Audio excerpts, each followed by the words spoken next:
शरीरस्य पदेन वाचां बलं शरीरस्य च वैद्यकेन योपाकरोतां प्रवरमुनीनां पतंजलिं प्राञ्जलिरानतोऽस्मि।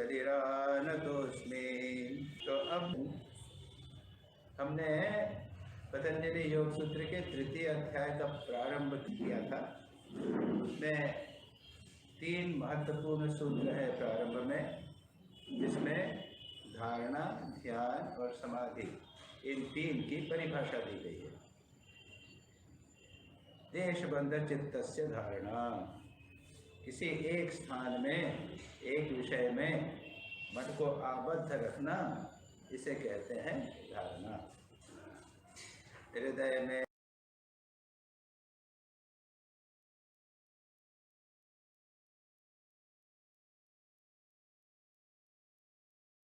भ्रू मध्य में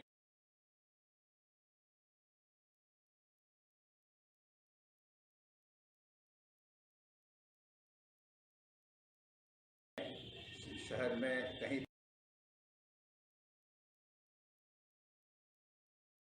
पर भी, या फिर बनारस में तो बनारस के बाहर नहीं, या फिर अद्वैत आश्रम में तो अद्वैत आश्रम के बाहर नहीं, या फिर श्री कृष्ण की लीला के बाहर नहीं, श्री राम कृष्ण की लीला के बाहर नहीं। ये सब हमने देखे थे, अलग अलग प्रकार की परिभाषाएं, धारणाएं।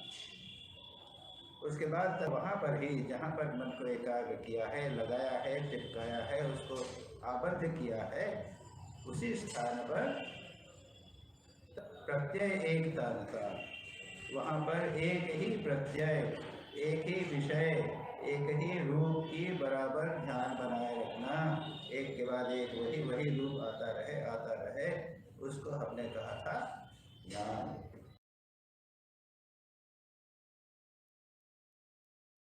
करना अत्यंत कठिन है, धारणा ही कठिन है, ध्यान तो बहुत कठिन। उसके बाद में वहाँ पर क्या कहते हैं, यहाँ नहीं है वर्णन, लेकिन सभी हमारे आचार्य जो उपदेश देते हैं ध्यान के संबंध में, मंत्र दीक्षा के समय जो कहते हैं कि अपने हृदय में अपने इष्ट देवता को आप ध्यान कीजिए। लेकिन उस देवता को कैसा ध्यान करना है? वो चित्र नहीं या मूर्ति नहीं, जीवंत जागृत चैतन्य आनंद स्वरूप कृपामय ज्योतिर्मय। नहीं तो क्या होगा, तो ध्यान जो है ना नीरस हो जाएगा, ये मजा ही नहीं आ रहा है, थोड़े दिन में हम छोड़ देंगे। तो गुरुजी ने कहा है आधे घंटे बैठना, किसी तरह से पूरा किया।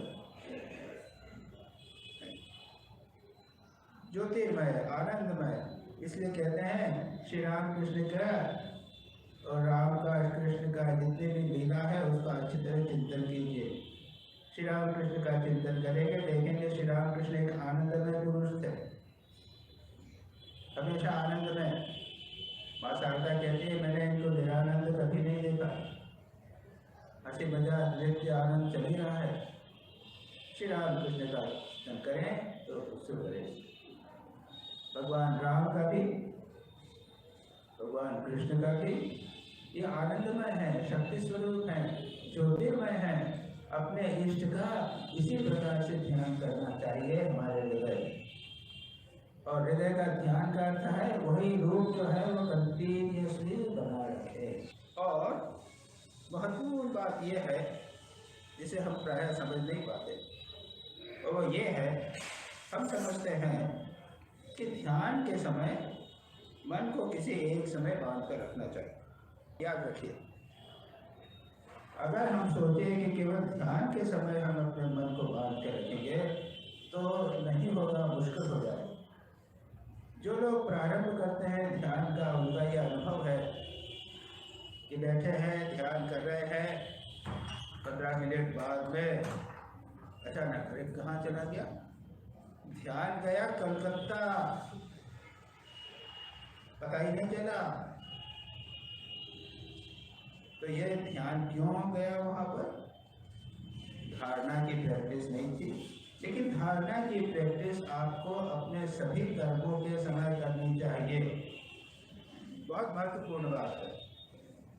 अगर मैं प्रवचन दे रहा हूँ तो मेरा मन केवल प्रवचन की प्रक्रिया में लगा रहना चाहिए, अन्य बातों की तरफ उसका मन नहीं जाना चाहिए।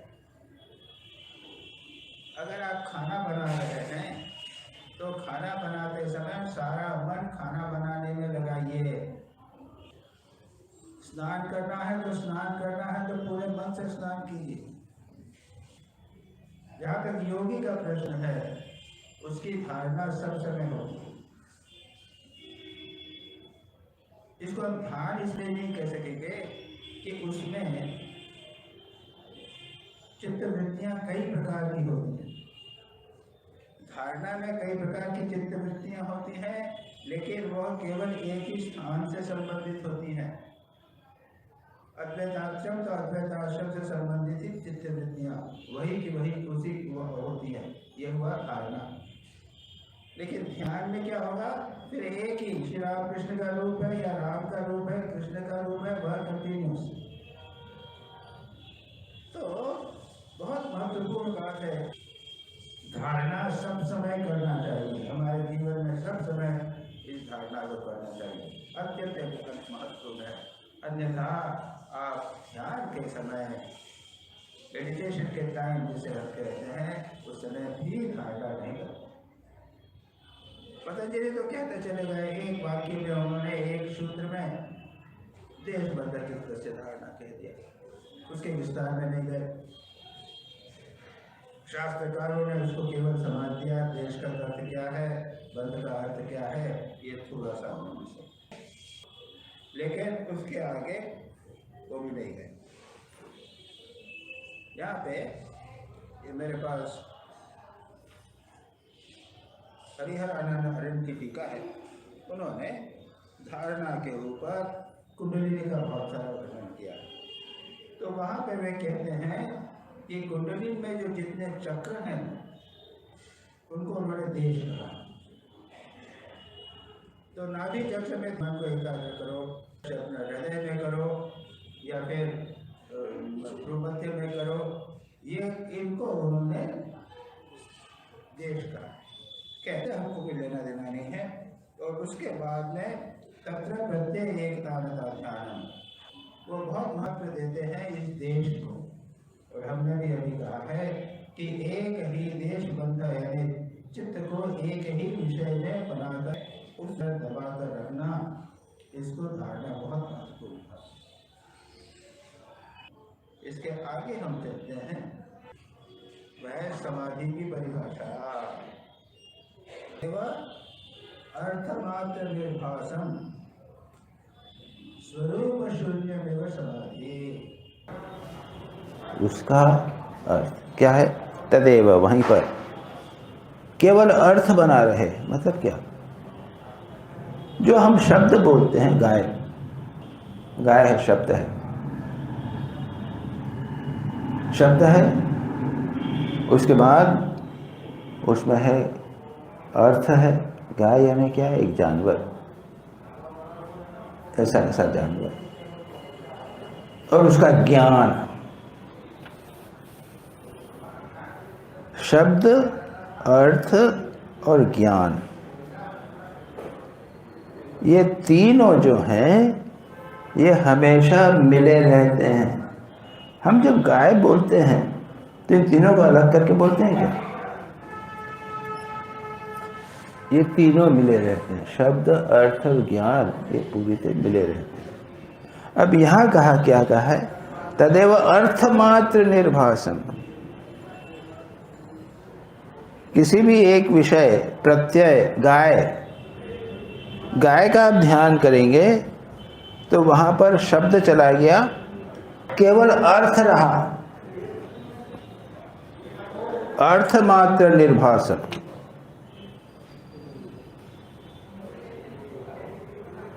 फिर स्वरूप शून्य निवार। स्वरूप शून्य ये क्या है? एक चौथी चीज भी है, एक तो प्रत्यय के विषय पर हमने ध्यान किया हुआ है, और दूसरा है ध्याता। मैं ध्यान कर रहा हूँ। किसका ध्यान कर रहा हूँ? गाय का कर रहा हूँ। और गाय में क्या चीज़ें हैं? शब्द, अर्थ, ज्ञान।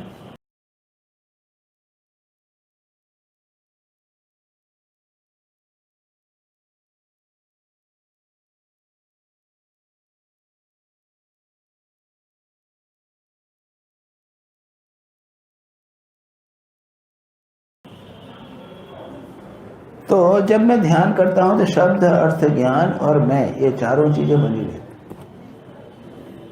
समाधि में क्या होता है? पतंजलि कहते हैं कि वहां पे केवल अर्थ बना रहेगा, और जो ध्यान करने वाला है उसकी भी अनुभूति नहीं बनी रहेगी। मैं ध्यान कर रहा हूं ये भाव भी नहीं रहेगा। स्वरूप शून्य में समाधि। अब ये भाई बड़ा मुश्किल, मैं भी नहीं रहूं, कौन ध्यान कर रहा है ये भी नहीं रहेगा, केवल अर्थ रहेगा, गाय भी नहीं रहेगी। इसको कहा गया समाधि। ध्यान समाधि इनका संबंध है।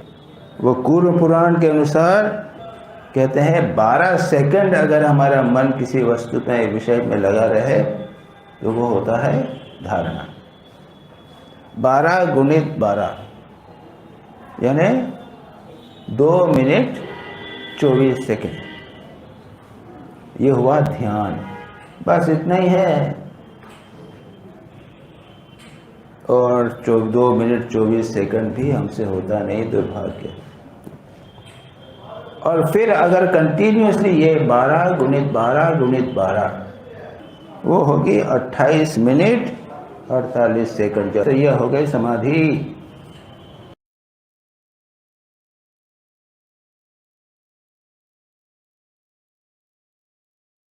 क्या कहा है? धारणा। तो इसको कहते हैं संयम। तो अगर कोई व्यक्ति किसी एक विषय विशेष पर लगभग आधे घंटे तक पूरा एकाग्र होकर धारणा, ध्यान, समाधि करता है तो उसको फलाने फलाने सिद्धि प्राप्त होगी। इतने लंबे समय तक कंटिन्यूसली अगर ध्यान होगा तब केवल अर्थ बना रहेगा, और जो ध्यान करने वाला है वह भी बना नहीं रहेगा। ये प्योरली थ्योरेटिकल है, केवल दार्शनिक विषय है। हमसे ध्यान ही नहीं होता है, समाधि क्या होगी? कुछ एक बहुत सुंदर, बहुत रुचिकर, बहुत रैशनल कुछ बातें, बौद्धिक बातें उससे हमें समाधि में आती है। क्या कहा है? पतंजलि योग सूत्र के प्रथम अध्याय के 2वें सूत्र में योग की परिभाषा दी गई है। योग चित्त वृत्ति निरोध। चित्त की वृत्तियों का निरोध, इसको योग कहते हैं।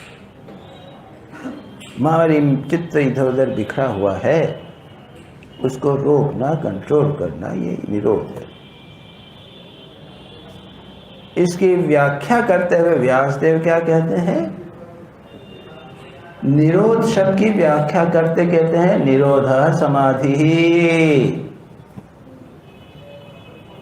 यानी योग समाधि ही होता है। चित्तवृत्ति निरोध है वो समाधि होता है। निरोध में स्वाभाविक रूप से समाधि होगी।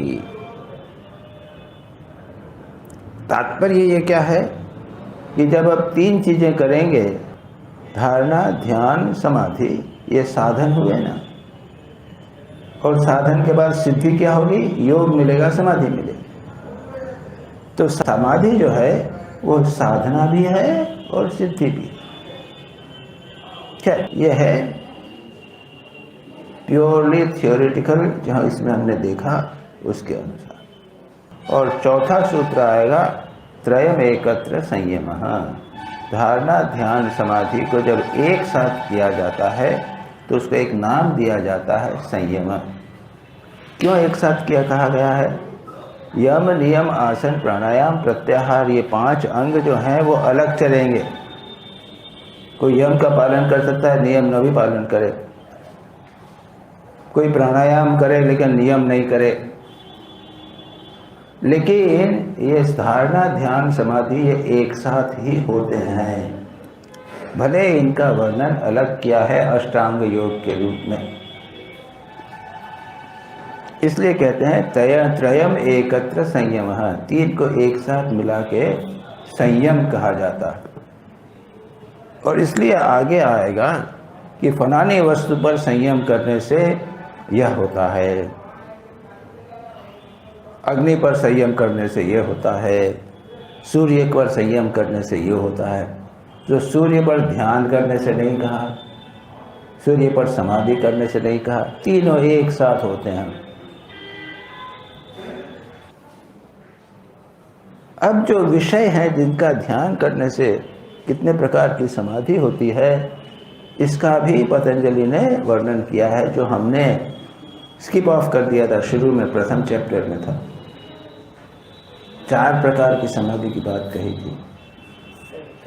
वितर्क, विचार, आनंद, अस्मिता अनुगमात, संप्रज्ञात है। उसके बाद ये संप्रज्ञात समाधि 4 प्रकार की। तदेव अर्थमात्र निर्भासम स्वरूप शून्यमिव अन्यः, यानी एक और समाधि है असंप्रज्ञात। इनकी चर्चा अगली बार करें। ओम शांति शांति शांति। हरि ओम तत्सत्। श्री राम कृष्णार्पणमस्तु।